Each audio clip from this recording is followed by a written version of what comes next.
So I've lost quite a bit of money in the stock market. And I could tell you some of the things that I learned from losing money in the market is that a lot of the things are about yourself. It's not really about the stock market, but it's about the things that you have in yourself that are bad habits or bad characteristics that play a part in you losing that money. One of the main things that I realized about losing money in the stock market that taught me something I didn't know about myself is that I always thought I knew things. I always thought, hey, if I did my research, if I got enough information, right? If I did enough research, let's say for 2-3 months, felt like I was always prepared. You could feel prepared, but you're never gonna realize that the things you don't know will hurt you more than the things that you do know.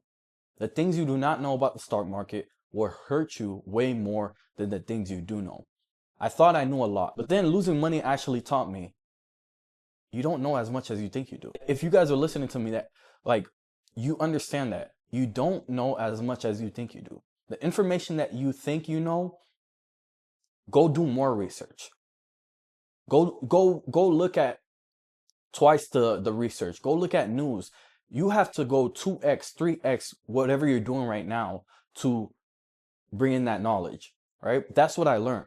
I learned that whatever I was doing that was helping me learn about the stock market, it wasn't enough. I had to go do more research. I had to go watch more videos. I had to go understand more because it's kind of like learning a new language. Let's say, right, I speak English. Let's say I wanted to go learn Spanish. There's only a certain level that I could learn. That's the beginner, right? The ¿Cómo estás?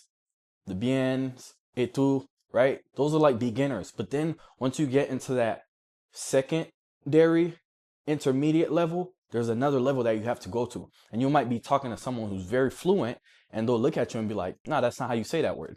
Or you're mispronouncing that word. It's kind of the same way as the stock market. The stock market will show you that you don't know certain things.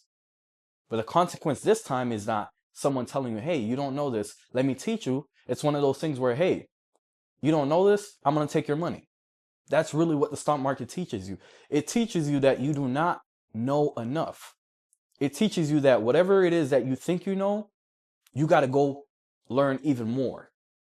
Go do even more research. Even some of the greatest investors of our time that you go watch or listen to, they'll always tell you, nobody knows what's going to happen in the next 5 to 10 years. The stock market has a mind of its own. It has a mind of its own. Nobody knows what's going to happen in the next 5 to 10 years. If someone could tell you that, then they would be a trillionaire. They would be making the most money, right? You have these hedge companies that they go and they take money and they're investing in certain things, but even their averages are not as good as the S&P 500.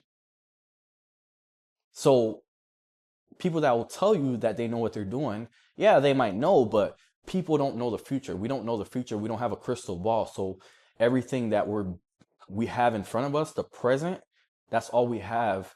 In the past, we have the present and the past to go off of. So be scared of what you don't know, because in the stock market will show you that what you don't know will hurt you and it will cause you to lose money. So I've been investing in the stock market for a long time, ever since I was like 16 or 17, right? I knew a few things, but majority of the things that I thought I knew were all wrong. Majority of the things that I thought I knew, oh, I finally got it. It clicked for me, right? A few things clicked here and there that made sense. They made sense, right? But after a while, you start to realize, man, I actually don't know these things, because it's not just the fact that you don't know certain things, right? It would be cool if you don't know certain things and you're not losing money. But the fact that you're also losing money as well, it just starts to bug you that, man, like, I don't know enough. But the fact that you can make money as well, it intrigues you as well to go make even more, to go do even more research, to go read more books, to go lock in even more, right? That's what the stock market taught me. Yeah, okay, the amount of work I was putting in before, that's not enough. I have to go put in even more work. And when I say work, that just means go do more research, read more books, go listen to some more investors who've been in the market for a long time, and they kind of all have the same spiel, right? They tell you nobody could time the market. They tell you that investing long term is the best way to go. Trading options, no, you don't know what you're doing. A lot of people think they know what they're doing. They get introduced to the game for like the first 4 or 5 months, 6 months. The same thing that I did. Thought I knew what I was doing, right? And it's going to show you, hey, you don't know what you're doing, buddy. Calm down. The stock market taught me it will punish you for being greedy. It'll punish you. Just like any trading, it will punish you for being greedy. And I specifically want to talk about trading because I see that's the common theme that a lot of people go into when they first start understanding the stock market or hearing about the stock market. They think trading is the way to go, right? Trading just means that you're buying the swings and the downs of a certain company, or you're doing futures trading, or you're doing crypto trading, whatever type of trading that you're doing. And people love doing technical analysis. We have a lot of technical analysis experts, right? And you'll see it on the internet. All these guys are like technical analysis gurus, and they're gonna sell a course to teach you how to do technical analysis, to teach you how to trade. And it got me to thinking. I'm like, man, like I realized something. Everybody's trading, and all these people are doing options, or they're trading futures, and you have all these people making money. If it was that easy, like where are the people that are losing money? Why don't we show that, right? Because I promise you there's more of that than there is of people actually making money. But no, you'll only, because on the internet, what drives is people showing that they're making money, right? It's never going to show you someone who's not making money, or who's unprofitable, or their year-to-date losses is terrible, or their overall losses is very terrible. It'll never show you that part. But it's going to drive the positive, the, hey, he's making money. He just made 1,000, 2,000, 3,000 today. Because that's like enticing to your ears to hear someone made 3,000 in a day and they didn't have to, lift a finger, right? They just did a trade. They did technical analysis and they made money. But the stock market taught me that being greedy will cost you money. It will make you lose a lot of money. I want to talk about one of my biggest option losses of all time. It's not going to be in this video, but I just want to skim through it. I'll make another video about it, right? Let me know if you guys want me to make a video about it. But that options play that I got into where I lost some money, it made me stop doing options, right? And I don't want you guys to listen to this and be like, oh, like you're just telling us this because you gave up, da da da. I might have given up, but I realized there's a smarter way to do things. If someone like Warren Buffett is going out of his way, someone who's worth hundreds of billions of dollars, is going out of his way to tell you long-term investing is the way to go. Investing into index funds, and then investing into blue chip companies that you know will be here for the long run, that can compound over time. If someone like Warren Buffett, who is basically the godfather of investing, is telling you these things, why are you not listening? I realized that, hey, options trading is not for me, because I lost a certain amount of money, and then I realized, I'm like, yo, I didn't even know what I was doing. Looking back in retrospect, I'm like, I didn't know what I was doing. I got into this options trade. I'm losing money. At the same time I'm losing money, I could have closed the options trade, but the only thing that was there for me was having this feeling of hope. That's where they get you. Hey, if you have some hope, this play will go back to the upside. In the stock market, you can't have hope. You have to go off of a specific theory. You have to go off of facts. And that's why I like stock investing or long-term investing into individual companies more than options trading. Because options trading, let's say you do a leap trade where you think a company is going to go up in a specific amount of time. Let's say something happens where we have a war, or we go into something political, right? There's tariffs, all these things. I remember last March, something like that happened. March of 2025, April-ish, something like that happened. And we had kind of like a political event, right? And that caused the whole stock market to dip. When that dip happened, a lot of people lost money. A lot of people lost money.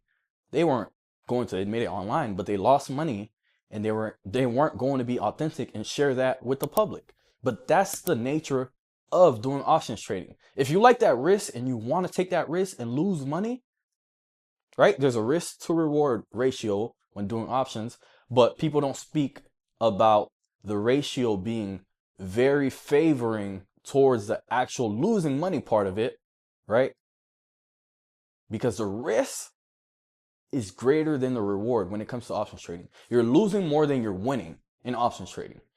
So I want you to realize that before you get into the stock market, before you actually start doing anything in regards to the stock market. And the last thing I wanted to talk about is people treat the stock market like it's gambling. Thankfully, before I got into that whole gambling in and out of trades, I made a few mistakes here and there. Then I caught myself, wrote down a plan for myself, told myself, hey, I'm going to do this, right? And all of the plan was designated towards long-term investing, not gambling, not trying to make quick returns, because all the things that we see on the internet is people making 1,000, 2,000 in a day, right? That stuff is like enticing. Damn, I could do that too. If this person could go and do it, I could do that stuff too. But that's not realistic. Those things aren't realistic. Yeah, you might make, a day might be good for you. You make 1,000, 2,000, but then you make a trade on Friday and you lose 3,000, 4,000, right? Because the more you start making, the more you think you can put into plays, the more you think you could put into a trade. So think about that before you actually get into the stock market. People are using the stock market right now like it's gambling. Like, the first time you understand the stock market, you're taught to make the biggest bets, right? To make the most amount of money. You want to make the biggest bets. Hey, let me take 1,000 and try and flip it into 2,000. Because that's the enticing thing. That's the thing that you're going to be fulfilled by. You're going to feel good about, right? Taking $1,000 and investing into an individual stock that's going to take time to grow. That's not really something that, you know, yeah, it might be cool seeing it fluctuate up and down as the months go by. It's growing, but that's not fun to watch. People don't like watching that.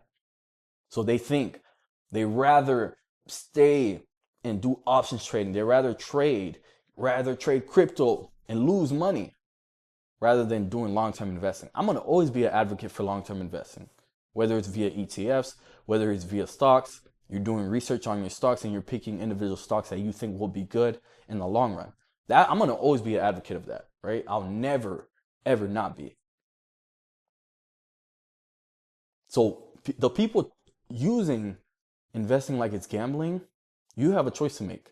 Are you going to keep on losing money, or are you going to tell yourself that simple investing is the best way to go, right? Simple investing is usually the most unattractive to beginners because they want to make the most amount of money.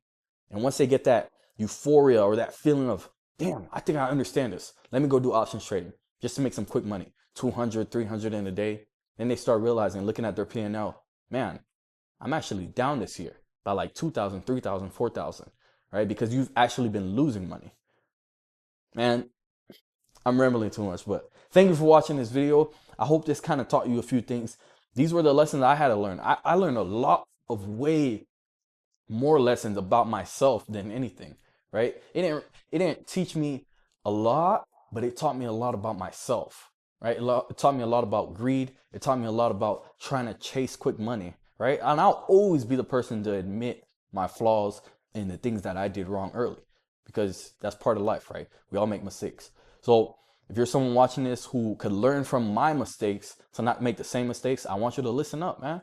Listen up. Subscribe down below because we're going to keep on making more content like this. Thank you for watching. I hope you found this informative and helpful to yourself, and, you know, do better each and every day. On this channel, we talk about finances, everything finance. It's official Lisi back again with another video. Thank you for watching. Peace.